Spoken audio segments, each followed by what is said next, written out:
And welcome to the another video of MRY study YouTube channel. जैसे कि हम पढ़ रहे थे क्या एलपीजी पॉलिसी, हमारे तीनों टॉपिक खत्म हो गए। लिबरलाइजेशन, प्राइवेटाइजेशन, ग्लोबलाइजेशन, तीनों खत्म हो गए। अब हम क्या पढ़ेंगे?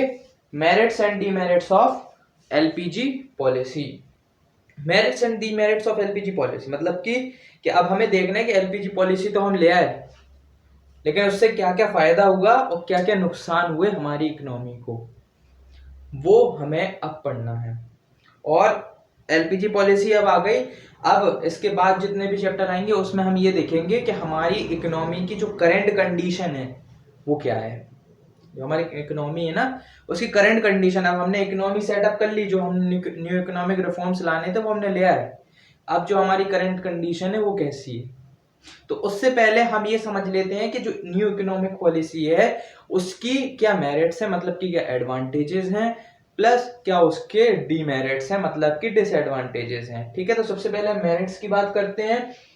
ठीक है, तो मेरिट्स, एडवांटेजेस, अचीवमेंट्स, किसी भी तरीके से क्वेश्चन बन सकता है। ठीक है, तो ऐसे मैंने आपको स्लैश करके लिख दिया कि अचीवमेंट्स भी हो सकता है, एडवांटेजेस, कैसे भी क्वेश्चन आ जाएगा। ठीक है, ज्यादातर मेरिट्स ही पूछी जाती है, डीमेरिट्स तो बहुत कम ही पूछी जाती है क्योंकि उसमें ज्यादा पॉइंट्स भी नहीं होते।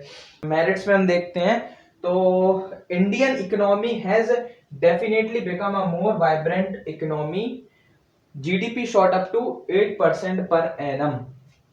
देखो क्या हुआ कि हमारी जो इकोनॉमी थी वो बैकवर्ड थी, साथ ही साथ क्या थी, अंडर डेवलप थी, या फिर हम कह सकते हैं कि स्टैग्नेंट थी, मतलब कि स्लो ग्रोथ हो रही थी। हमने जब 5 ईयर प्लान्स लेकर आए तब भी हमने ये देखा कि हमारी इकोनॉमी में कुछ बैकवर्डनेस भरी हुई है। जब वो बैकवर्डनेस भरी हुई थी तब हमने सोचा कि अब न्यू इकोनॉमिक रिफॉर्म्स लेके आए। जब हम न्यू इकोनॉमिक रिफॉर्म्स लेकर आए तब हमें ये पता चला कि हमारी इकोनॉमी अब कहाँ है। अब हमारी इकोनॉमी वाइब्रेंट इकोनॉमी बन चुकी है। हमारी इकोनॉमी जो है वो वाइब्रेंट इकोनॉमी बन चुकी है, अब वो फास्टली ग्रोथ कर रही है। ठीक है, इससे अगर हमें जो सबसे जो अहम चीज इसमें पता लगानी होती है वो लगानी होती है कि जीडीपी की ग्रोथ कितनी है। हमने आपको शुरुआत में बताया था कि जीडीपी एक ऐसा इंडिकेटर है हमारी इकोनॉमी के लिए जो हमें बताता है कि हमारी इकोनॉमी कितना ग्रोथ कर रही है।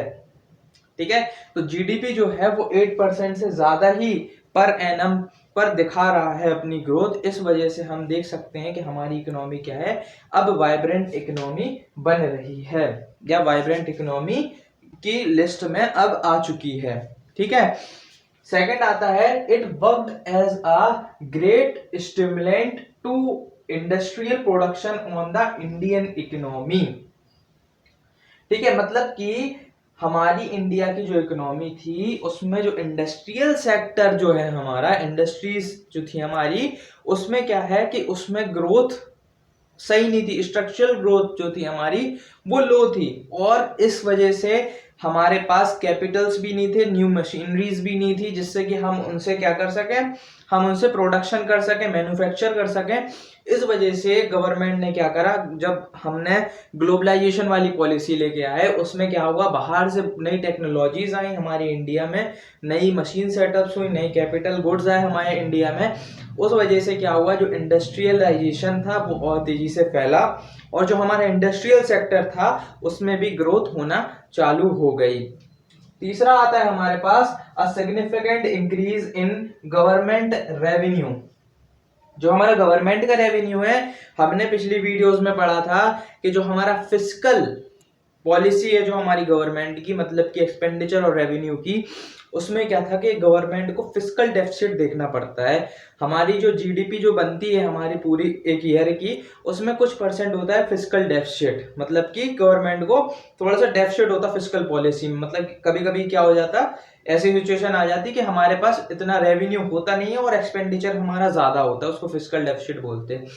तो फिस्कल डेफिसिट की जो सिचुएशन होती है हमारी, वो कुछ हद तक कंट्रोल हो चुकी थी। मतलब कि अगर हम देखें तो अभी प्रेजेंटली हमारे पास हमारी जो जीडीपी में 4% हमारा क्या है, फिस्कल डेफिसिट देखने को मिलता है। मतलब कि गवर्नमेंट अच्छा खासा डेवलपमेंट कर रही है। ठीक है, अगर फिस्कल डेफिसिट कम होगा इसका मतलब ये है कि गवर्नमेंट अच्छा खासा इन्वेस्टमेंट कर रही है अपनी ग्रोथ एंड डेवलपमेंट पे।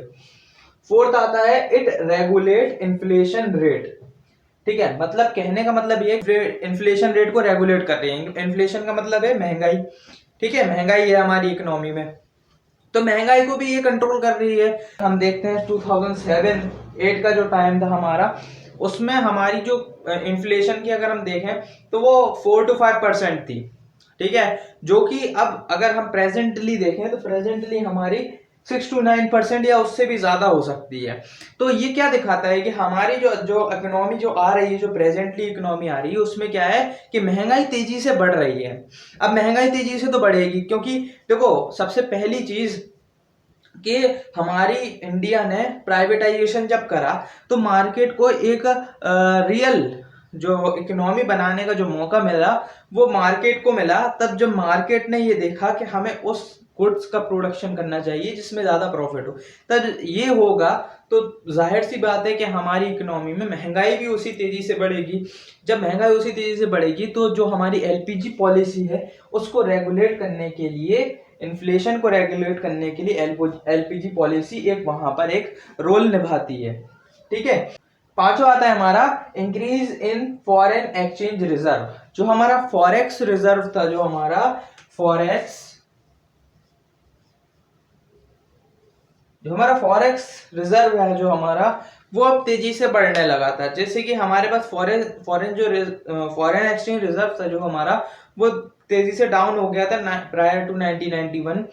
उसी वजह से क्या हुआ कि एलपीजी पॉलिसी के देखते हुए वो फॉरेन एक्सचेंज रिजर्व भी बढ़ गया, और जो हमारी जो लायबिलिटीज थी हमारी रेस्ट ऑफ द वर्ल्ड पर, वो भी लायबिलिटीज और जो बोरिंग्स हमने ली थी वो भी पूरी होती गई, ठीक है। सिक्स्थ आता है private foreign investment after accompanied with innovation and technology in production। अब यहाँ पे एक बात आती है कि हमने जो टेक्नोलॉजी और इनोवेशंस जो रेस्ट ऑफ द वर्ल्ड से ली, मतलब कि कह सकते हैं फॉरेन से या प्राइवेट सेक्टर से, प्राइवेट सेक्टर्स ने जो जो मशीनरीज बनाई, उससे क्या हुआ कि जो हमारा प्रोडक्शन है वो बढ़ने लगा। अब जब प्रोडक्शन बढ़ रहा है तो इसमें फायदा हम देखते हैं किसका, कि एलपीजी पॉलिसी से हमें बहुत ज्यादा फायदा हुआ, जिससे कि हमें बाहर की जो नई नई जो टेक्नोलॉजी है वो हमें मिल सकी, जिससे कि प्रोडक्शन बढ़ जाए, ठीक है। तो ये यहाँ पर देखने का यहाँ पर एक एडवांटेज बनता है हमारा कि एलपीजी पॉलिसी की वजह से हमारा टेक्नोलॉजी का यहाँ पर बहुत बड़ा रोल निभा, और जो इनोवेशंस हो रही हैं जिससे कि हमारी प्रोडक्शन बढ़ सकी। सेवेंथ आता है a shift from monopoly market to competitive market. जो गवर्नमेंट है हमारी, वो पब्लिक सेक्टर अंडरटेकिंग्स वाली, जो उनमें जो इंडस्ट्रीज लगाई जाती थी पहले, अगर हम देखें तो पीएसयूज हमारी बहुत ज्यादा हो गई थी। जैसे कि हमने बताया था कि 200 करीबन पीएसयूज हो चुकी थी। तो उस टाइम पे क्या था कि गवर्नमेंट क्या करती थी, उस प्राइस पे उस चीज को बेचती थी जो सोशल वेलफेयर हो सके, साथ में उसको सोशल वेलफेयर भी करना था। और प्राइवेट उससे ज्यादा ही में बेचती थी, क्योंकि उनको प्राइवेट का क्या मोटो रहता है, प्रॉफिट मैक्सिमाइजेशन, उनको सोशल वेलफेयर से कोई मतलब नहीं है। तो क्या था कि गवर्नमेंट क्या कर चुकी थी, उस पर मोनोपोली कर चुकी थी, ठीक है। फॉर एग्जाम्पल अगर देख लें हम, दो दो फर्म्स हैं, ठीक है। एक फर्म जो हमारी क्या बोलते हैं गवर्नमेंट के द्वारा चलाई जा रही, एक फर्म है जो हमारी क्या प्राइवेट के द्वारा चलाई जा रही। जो गवर्नमेंट जो फर्म है वो आपको, अगर फॉर एग्जांपल आटा लेने जा रहे हैं आप उसके यहाँ, तो वो आपको 5 रुपए में दे देगी आटा। और फॉर एग्जांपल अगर प्राइवेट के पास से लेने आ रहे हैं वो थोड़ा ज्यादा में देगी। जाहिर सी बात है कि उसमें मैन्युफैक्चरिंग कॉस्ट वगैरह सब कुछ लगा होगा, ठीक है।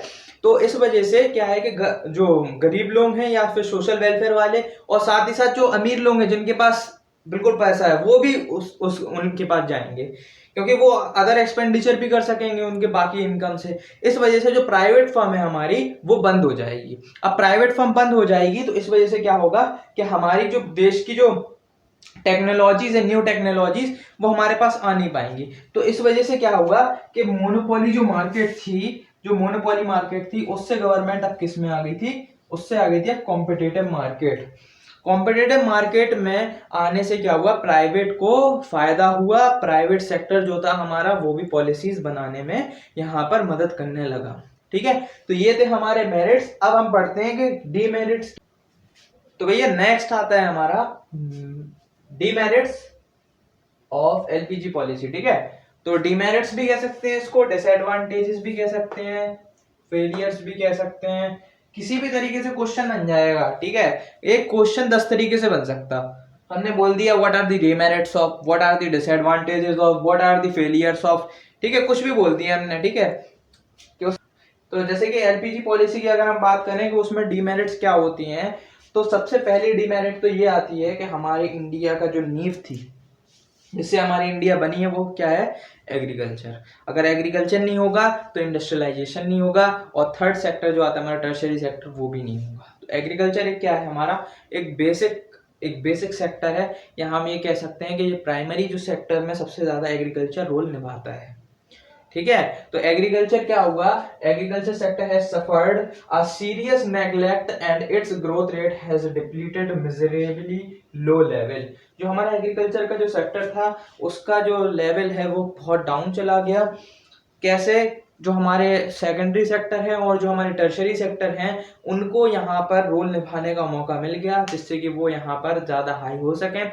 ठीक है, जैसे कि आप जानते हैं कि न्यू टेक्नोलॉजी इनोवेशन के जरिए अब यहाँ पर रोल सबसे ज्यादा किसका हो रहा था, टर्शरी सेक्टर और सेकेंडरी सेक्टर का हो रहा था। और जो हमारा प्राइमरी सेक्टर है वो यहाँ पर वर्क नहीं कर पा रहा था, इसलिए लोग उसमें कम रुचि दे रहे थे, इसलिए जो हमारा एग्रीकल्चर है वो यहाँ पर क्या हो गया, लो चला गया, मिजरेबली लो। ठीक है, यहाँ पर लोग एग्रीकल्चर को कम बढ़ावा देने लगे, बाकी चीजों को ज्यादा बढ़ावा दे रहे थे। दूसरा आता है focusing only on urban areas.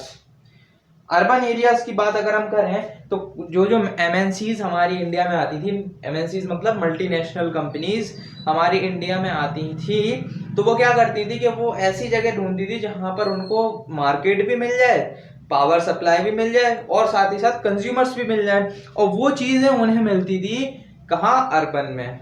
Rural में नहीं होगी। रूरल में अगर हम पिछले समय की बात करें तो कुछ कुछ जगह पर क्या था कि बिजली की सुविधा नहीं थी, पानी की सुविधा बहुत कम थी।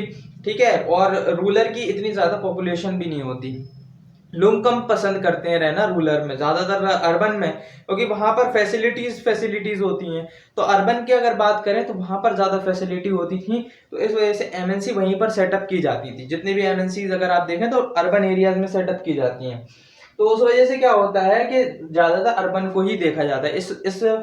इस फ्लो में क्या है कि रूरल एरिया जो होता है हमारा, रूरल एरिया होता है उसको नेग्लेक्ट कर दिया जाता है, जिस वजह से क्या होता है कि ओनली अर्बन सेक्टर ही हमारा ग्रो करता है, रूरल जो है वो रूरल ही रह जाते हैं। थर्ड आता है increase in the choice of consumers.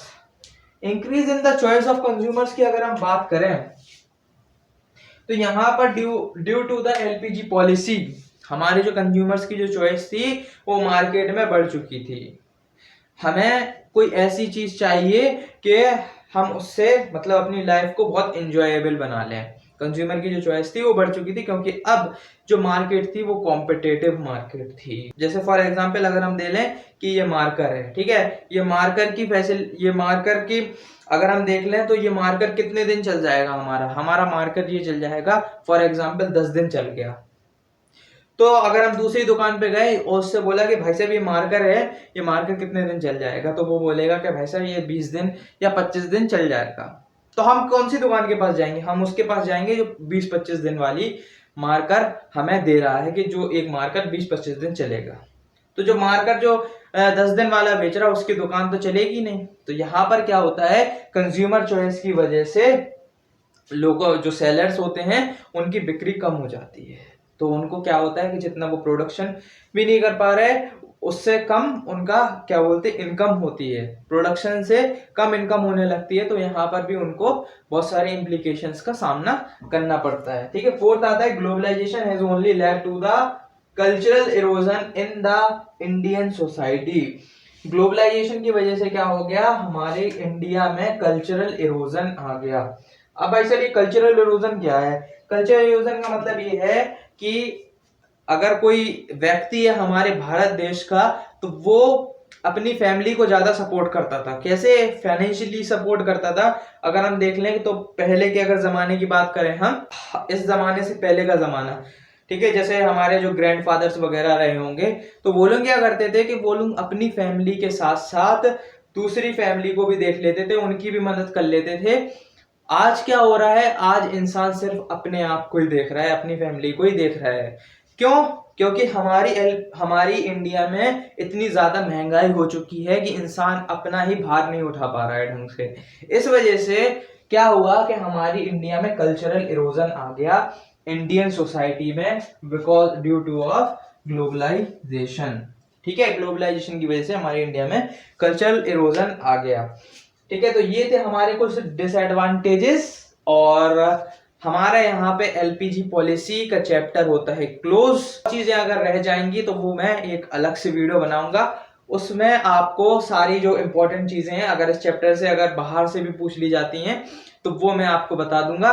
बाकी हमारा जो मेन टॉपिक्स थे इस चैप्टर के वो यहाँ पर होते हैं समाप्त, और हमारा न्यू इकोनॉमिक पॉलिसी या फिर इकोनॉमिक रिफॉर्म सिंस 1991 यहां पर होता है क्लोज। लाइक कर देना और चैनल को सब्सक्राइब नहीं करा हो तो सब्सक्राइब। ठीक है, मिलते हैं अपने अगले टॉपिक के साथ, तब तक के लिए बाय।